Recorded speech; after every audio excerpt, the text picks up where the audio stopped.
कृपया नए दर्शक चैनल को सब्सक्राइब कर ले। धन्यवाद। प्राचीन काल की बात है, हिमालय के दुर्गम शिखरों के बीच एक ऐसा स्थान था जहां वायु भी महादेव के नाम का जप करती प्रतीत होती थी।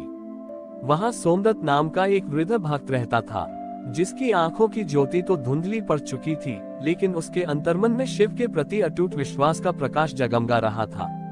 सोमदत्त का नियम था कि वह प्रतिदिन मानसरोवर के तट से एक विशेष सुगंधित पुष्प खोजकर लाता और महादेव के प्राचीन शिवलिंग पर अर्पित करता।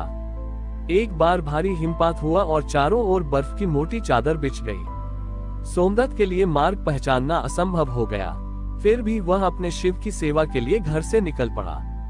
वह लड़खड़ाया, गिरा और बर्फ की ठंडक ने उसके शरीर को सुन्न करना शुरू कर दिया, लेकिन उसके होठों से केवल ओम नमः शिवाय का ही उद्घोष हो रहा था।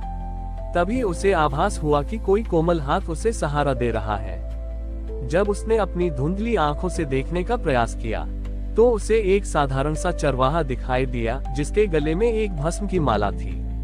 उस चरवाहे ने बिना कुछ कहे सोमदत्त का हाथ पकड़ा और उसे उस गुप्त स्थान तक ले गया जहां वह दुर्लभ पुष्प खिलता था।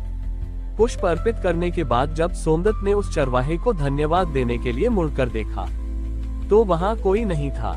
केवल शिवलिंग पर ताजी भस्म की महक आ रही थी और वृद्ध भक्त को एहसास हुआ कि महादेव स्वयं अपने भक्त का हाथ थामने आए थे।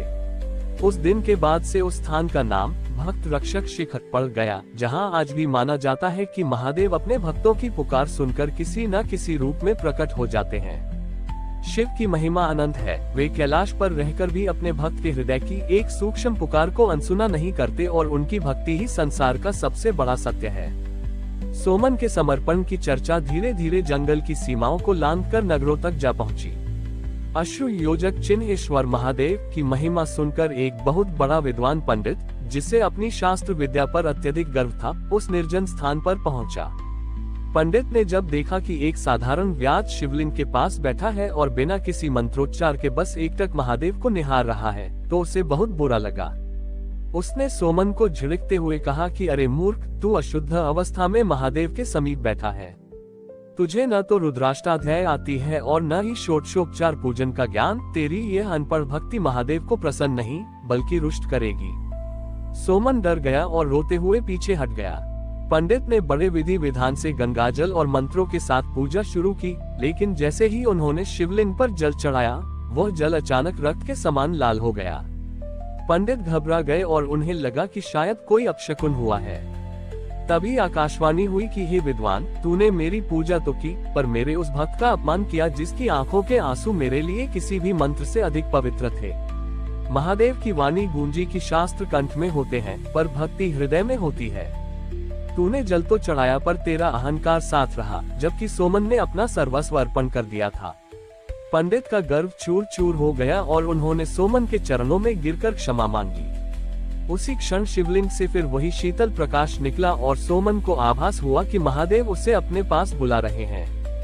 देखते ही देखते सोमन का पार्थिव शरीर एक दिव्य ज्योति में विलीन हो गया और वह ज्योति सीधे शिवलिंग में समा गई।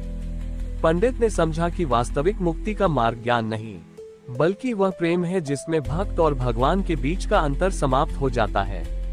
राजाओं ने बाद में वहां एक भव्य मंदिर बनवाया, लेकिन उस मंदिर की विशेषता ये रखी गई कि वहां आज भी पूजा से पहले मौन रहकर भक्त के भाव को प्रधानता दी जाती है। ये घटना हमें बताती है कि महादेव शब्दों के जाल में नहीं, बल्कि मन की सरलता और निष्पाप प्रेम के वश में होते हैं।